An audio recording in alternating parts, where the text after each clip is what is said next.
Hello everyone, Lone Wolf Rick here, and I'm with my Wolf buddy AB, and we're walking around the outside of the deserted Buffalo Bills Hotel and Casino. This property is actually closed right now. And you take a look at the Desperado roller coaster.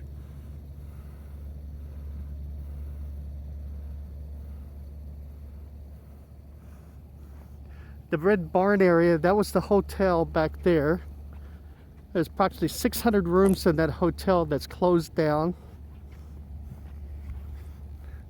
Give you a look at kind of the abandoned parking area here.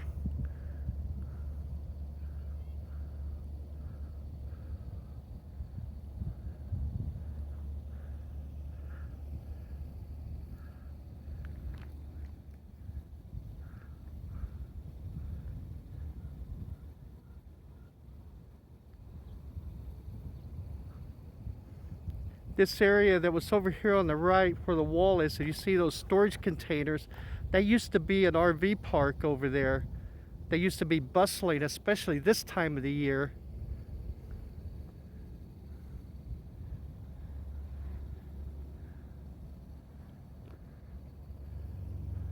It says they had 1,723 guest rooms prior to closing. What was that? It said that it had 1,723 guest rooms prior to closing. There you go. So we're just going to do kind of a quick walk around here. It's like to show you the exterior of the property anyway. This beige building that's over to the right of the hotel towers, that was the Buffalo Bills Star of the Desert Arena. We saw Gary Allen there. We did. It's like Wolf Buddy and her hubby Bad Wolf AB and myself, we saw Gary Allen in concert there. It was a great show. And a pretty sold out concert, right? Right. And so I think the arena holds something like 6,500 or something like that. So it's a decent sized arena.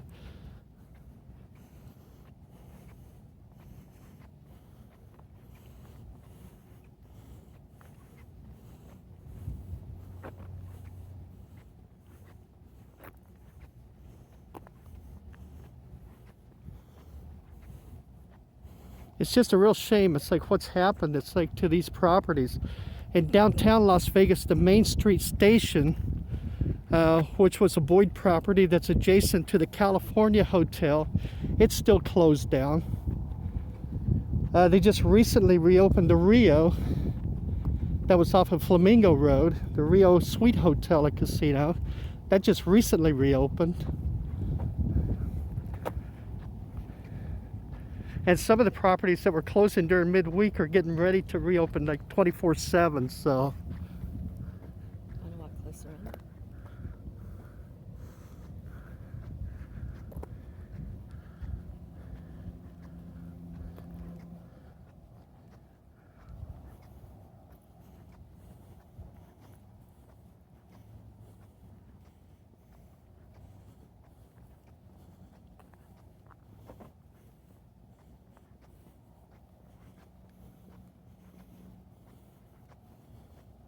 It's almost eerie to see these big buildings completely just shut down. And you think of, I mean, I don't know, it's like, you know, at any time or whatever, but I would imagine a property this size with that big of a hotel, it's like probably had at least 1,000 employees.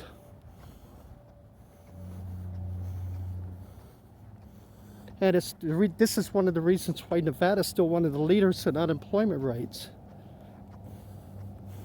Because a lot of these properties still even haven't opened up all the way. A lot of them are open, but services are limited.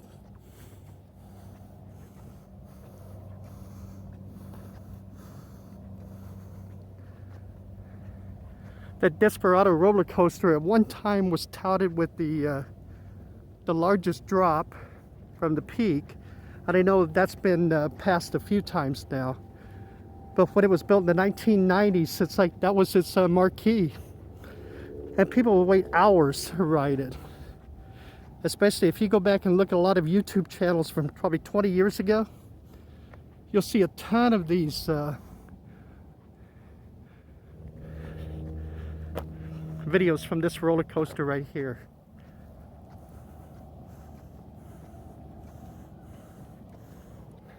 I think we got like vultures down there.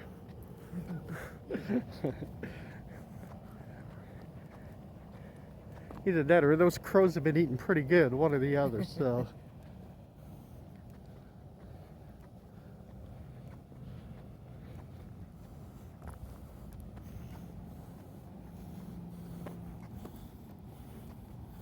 I mean, the last time I was here was when we went to that concert, and the casino was bustling. Was it Friday night or a Saturday night? Saturday, the parking lot was full. Parking lot was packed. Buses were coming in. It's like the casino was packed with people.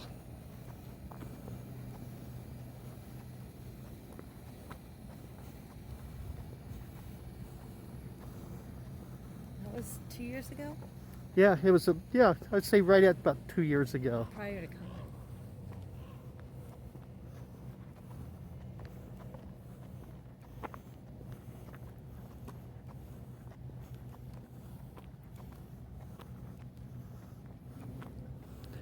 So in just that short amount of time, I mean, it's taken away, it's like a lot of people's livelihoods. I'm sure a lot of the people that worked out here, because remember, this is like about, was it 40 miles? It's outside of Las Vegas.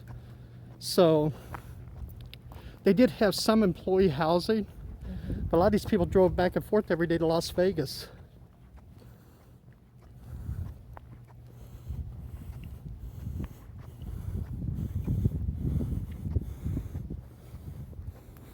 There's a luggage car in case Large Marge tries to check in. So.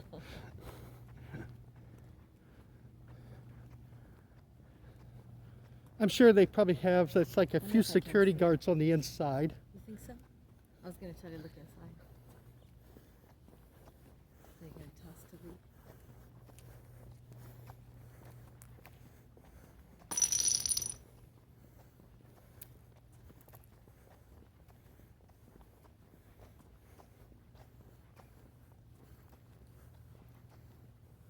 Temporarily closed. All product removed. I'm assuming those were probably put up there just in case somebody tried to break in. All dark inside.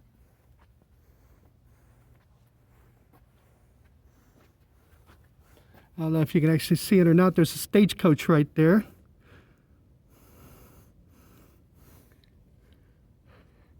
Nothing else looks like it's in there, at least in this section anyway.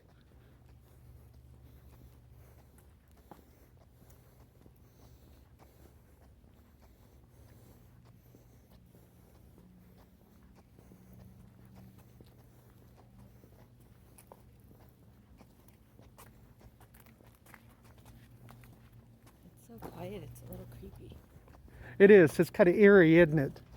With the those sounds, those sights, and remembering how bustling this place was.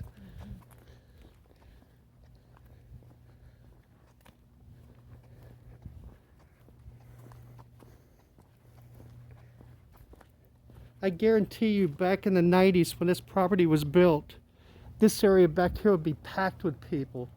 See, they had a Denny's inside, a Panda Express. That was the tour bus check-in. On Saturdays and Sundays, they would have probably 100 tour buses come through here and stop. A lot of them were tourists from Southern California that would actually pay bus tours to bring them down.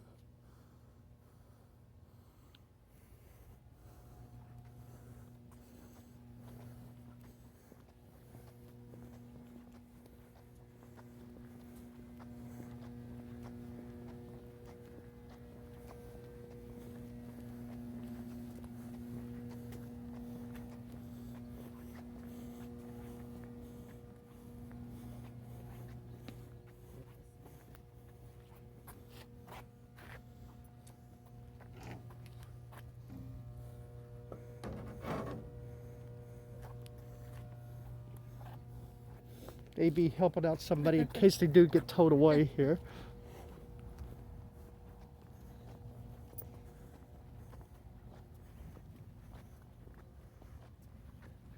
See the mountain range back behind there.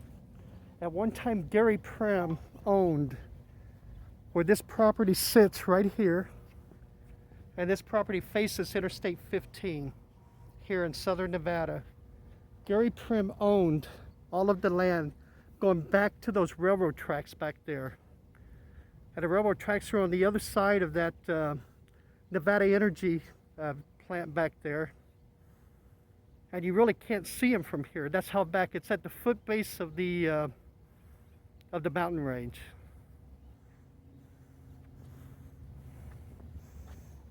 And at one time, it's like there was such great plans. It's like to just build this whole area into a small town out here.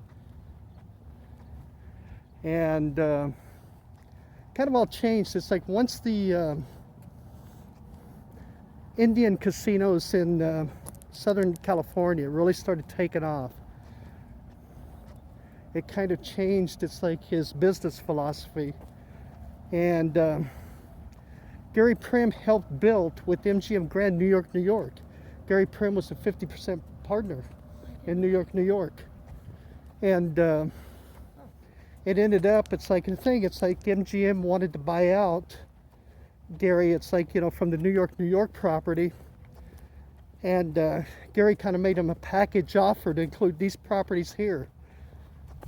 And they accepted it, and the rest is kind of history. And that's where Gary Primm got out of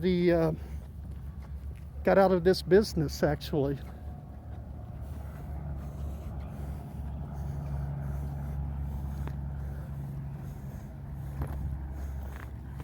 Must have been an employee entrance because they have the bike drag.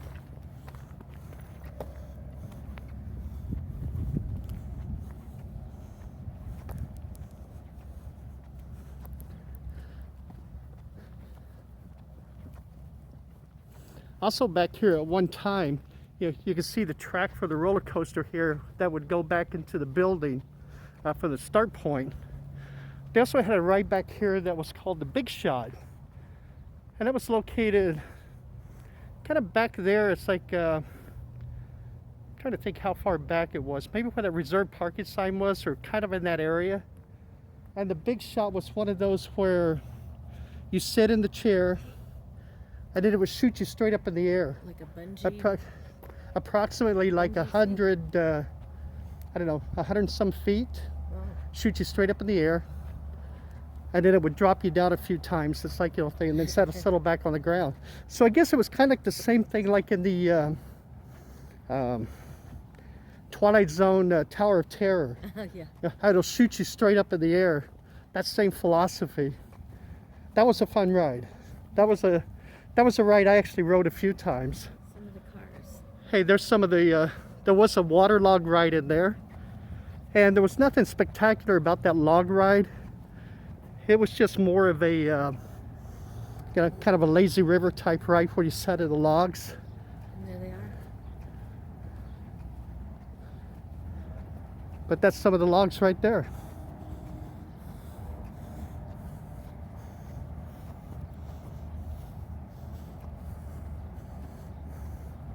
I really hope that sometime soon this property really opens back up. It was a great property. The concert venue would hold a lot of country act concerts and some classic rock concerts also. I know when I worked out here, they had Faith Hill and Tim McGraw performed out here one time before either of them were today's Faith Hill and Tim McGraw. Saw Kenny Rogers, Reba McEntire. Saw the Moody Blues in concert out here, which was a fantastic concert. They were out here with an orchestra.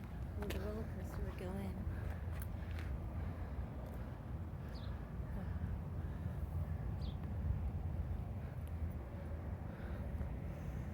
This says it's a treatment facility. Come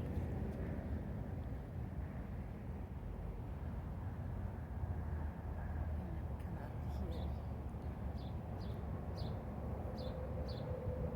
Yeah, it would actually come back into the building this way. And then when it would leave out, it'd go through the building and then go up that the steep incline that was over there. This area here was actually, they did have a train. It was like an old, looked like a small locomotive type train that used to run into the building, and then it would come back over here. You see the bridge over here where the train would run, and then the bridge, it would take you over to Whiskey Pete's. They also had a monorail that ran from, it's on the other side of the property, and it actually ran, it's like on the other side, it's like across the street to Whiskey Pete's. And there's the cave.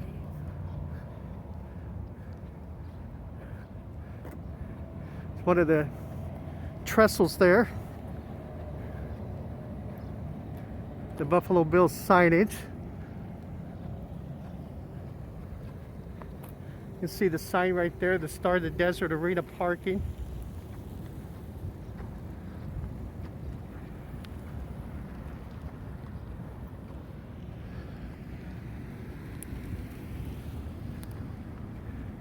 And across of Interstate 15, you see Whiskey Pete's on the other side.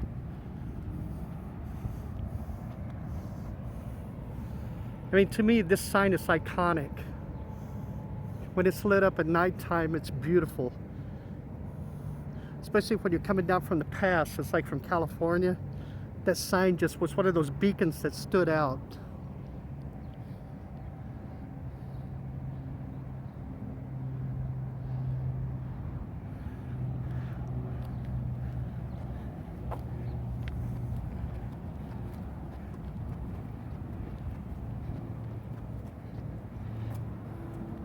There used to be kind of right in this area, right in here. When I started here in 1989, it's like it was just Whiskey Pete's on the one side over there. And then there was a small casino right here called Cactus Cakes. Primm Valley wasn't there yet. And Buffalo Bills was still about 5 years away. And it was just a small place. Had like a couple of blackjack tables, some slot machines. But they had a great deli in there. And people would stop just for the deli.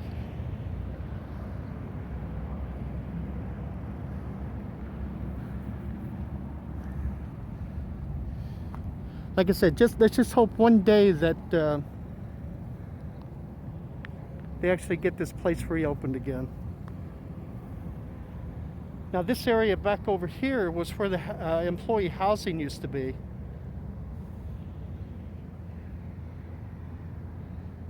So they had like the activity room that had like a laundromat and stuff in it. And those are all the meter boxes. It's like for the trailers that used to be back there, or the mobile homes.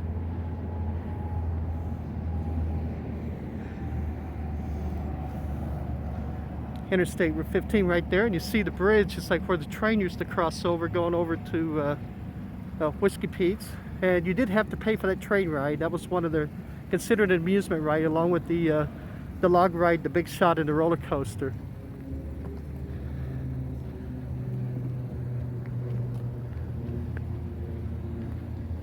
It's just a shame. Let's hope it's like the economy bounces back and one day it's like this property is open again. Anyway, we take one last look at the roller coaster track. I will do one story for y'all that I actually witnessed. In one of Lance Burton's, the magician Lance Burton's TV specials, they did a scene where they tied him. It was kind of back beyond this rock hill. They tied him to the railroad track. They chained him down to the railroad tracks. And they started the roller coaster up. And he had to escape the chains before the roller coaster was smashing. So it was interesting because I'm going to give away the trick. Lance, if you're watching, I'm sorry, buddy, I'm giving it away. Because I was actually at the windows watching the whole thing as it went down. The roller coaster, because this is how it came across on TV. Lance is tied to the railroad, or to the tracks of the roller coaster, and he's chained down, and he can't get out. And he's chained there, and he's struggling. The roller coaster is ascending up the track there, and it drops off, and there it goes. And he's chained up. And then, of course, they put the sheet over the front and back, so it's like a thing to show so you couldn't show him how he actually escaped. But the sheet's still there, and the roller coaster's zipping around, and you don't see him leaving the track or anything. I mean, it's amazing. It's like, and the roller coaster comes right through and rips the sheet off, and you would swear it's like if he was just crushed by the roller coaster. Unfortunately, or fortunately, he wasn't there. Now, how the trick worked is, it's like thing. It's all cameras and it was all TV. How that would work is they chained him down to the roller coaster track out there, and he's chained down, and they're rolling the camera so they show him struggling, and then they show him like putting the sheets up, and then it's like, and cut. The cameras go off and they just unlock him and like let him out. So they literally, he gets off the track and he leaves, but when you see it on TV, he's still struggling to get out of those chains as the roller coaster is coming around to smash him. So it was all camera, it's all TV. It was real disappointing actually, but it was like, you know, how magic actually works on TV anyway. So anyway, hey, thanks everybody for joining us, okay? It's like we really appreciate it. There's Old Glory right there. That is still in full effect, this full thing, and hopefully they still light that up at nighttime. This is Lone Wolf Rick and my Wolf Buddy AB. And in this car right here waiting for him is our hubby, Bad Wolf BH. We thank you very much for joining us, okay? We really appreciate it. Hope you enjoyed this video. Please leave comments. And we will see you in the next video. If you're brand new to the channel, please subscribe. That would help us out a lot, and it keeps you in the loop of everything we post here. Everybody take care of yourselves, okay? And stay healthy, and we'll see you in the next video. Bye-bye.